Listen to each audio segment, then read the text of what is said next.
Have you ever wondered what America's most controversial neighborhood is really like? Forget what you've heard on the news. Today, we're going deep into the heart of San Francisco's Tenderloin. This isn't just another story about a troubled neighborhood. This is a story about community, resilience, and the real people fighting for its future. So what's your first thought when you hear the name Tenderloin? Drop it in the comments below. I want to see what the perception is before we dive in. The Tenderloin. It's a name that conjures up a lot of images, many of them negative. For decades, it's been known as a hub for poverty, open-air drug markets, and a homelessness crisis that seems to spiral out of control. Walking through its streets, the challenges are impossible to ignore. You'll see people struggling with addiction, mental health issues, and the harsh reality of living on the streets. The numbers are staggering. San Francisco has one of the highest rates of unsheltered homelessness in the country, and the Tenderloin is the epicenter. According to the latest city count, thousands of people are living without a home, and a significant portion of the city's overdose deaths occur within this small, 50-square block area. But how did it get this way? Let's rewind a bit. The Tenderloin has always been a neighborhood for outsiders. After the 1906 earthquake, it was rebuilt as a district for working-class people, immigrants, and artists. It became a center for jazz clubs, speakeasies, and an underground LGBTQ+ scene long before the Castro was famous. This history of being a refuge for those on the margins is woven into its DNA. But in the latter half of the 20th century, things began to change. Post-war urban renewal projects displaced thousands of residents from other parts of the city, concentrating poverty in the Tenderloin. Then came the deinstitutionalization of mental health facilities without adequate community support, and later, the crack epidemic of the 80s.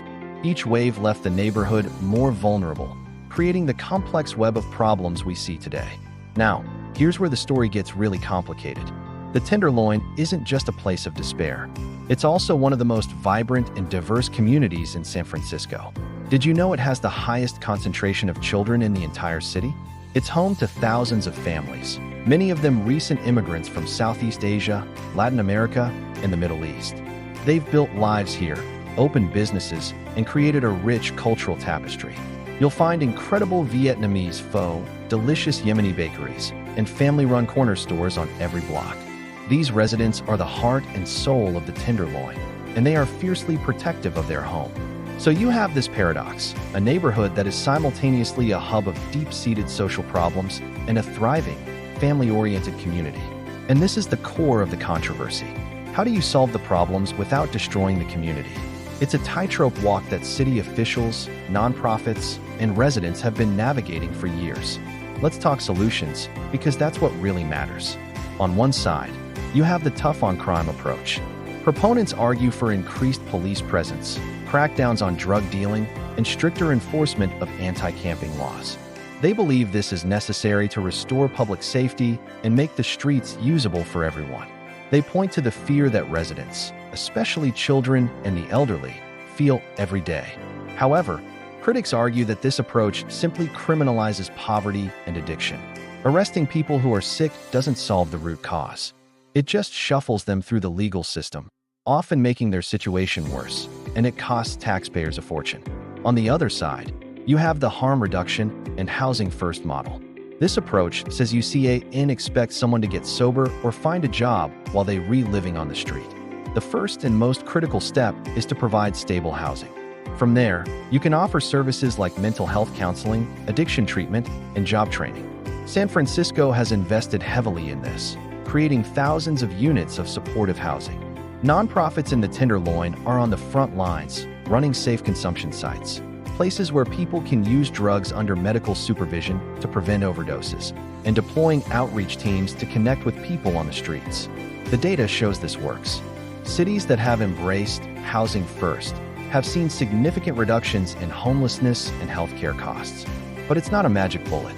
The scale of the problem in San Francisco is immense, and there's never enough housing or resources to meet the demand. This leads to intense frustration on all sides. Residents are tired of waiting for change, business owners are struggling to stay afloat, and the people on the streets are caught in the middle.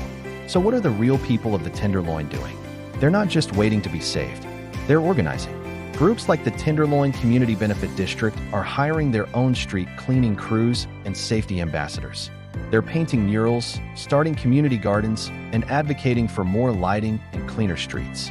Parents have formed walking school buses to escort children safely to and from school, creating human shields against the chaos on the sidewalks.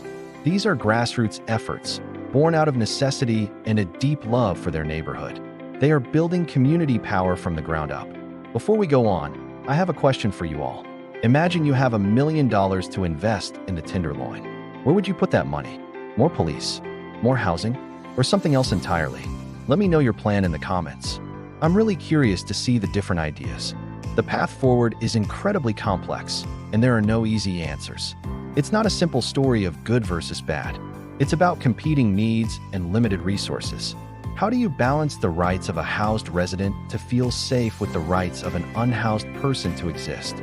How do you offer compassion for those struggling with addiction while holding drug dealers accountable for the harm they cause?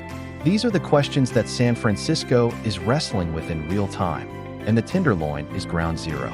One of the most promising solutions gaining traction is a more coordinated, multifaceted approach. It means not just relying on the police or on nonprofits, but having them work together. It means a social worker and a paramedic responding to a mental health crisis instead of armed officers. It means investing in long-term treatment beds, not just a revolving door of emergency rooms and jail cells. And it means listening to the people who actually live there, the families, the immigrants, the small business owners. Their voices are crucial. They know the streets, they know the problems, and they often have the most practical solutions. The story of the Tenderloin is a microcosm of the challenges facing so many American cities today. A housing affordability crisis, an opioid epidemic, and decades of policy failures coming to a head. But it's also a story of incredible resilience. It's a testament to the power of community and the human desire to build a better life, even in the most difficult of circumstances. So, the next time you hear about the Tenderloin, I hope you'll remember this. It's not just a headline. It's not just a problem to be solved. It's a neighborhood of people, families, children, artists, and survivors, all fighting for their place in the city. The controversy exists because the stakes are so incredibly high. This isn't just about cleaning up streets. It's about saving lives and preserving the soul of a community. The future of the Tenderloin and of San Francisco itself depends on getting it right. Thank you so much for joining me on this deep dive. If this conversation was meaningful to you, please hit that like button and subscribe for more content that goes beyond the surface. And don't forget to share your thoughts in the comments. Let's keep this important conversation going. See you next time.